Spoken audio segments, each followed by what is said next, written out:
Skill pertama, skill monetisasi digital. Skill pertama yang membuat banyak orang kaya diam-diam di 2026 adalah skill monetisasi digital.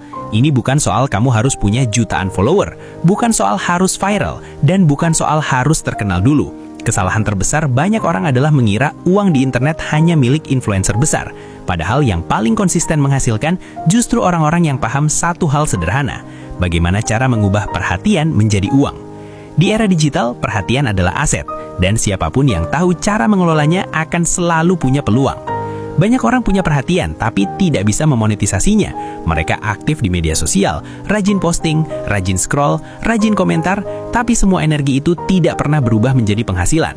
Sementara di sisi lain, ada orang yang followernya sedikit, kontennya sederhana, bahkan wajahnya jarang muncul, tapi setiap bulan mereka menghasilkan uang dari internet secara konsisten. Bedanya bukan di popularitas, tapi di pemahaman sistem monetisasi. Monetisasi digital itu bentuknya sederhana, tapi dampaknya besar.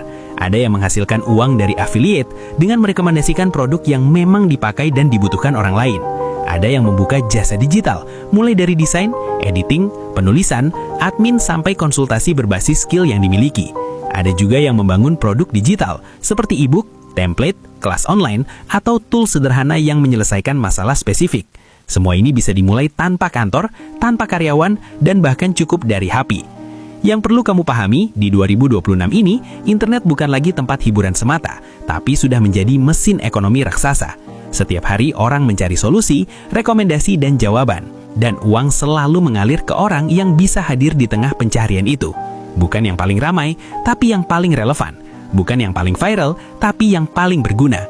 Skill monetisasi digital membuat kamu tidak lagi hanya menjadi penonton, tapi ikut mengambil bagian dari arus ekonomi digital yang terus bergerak.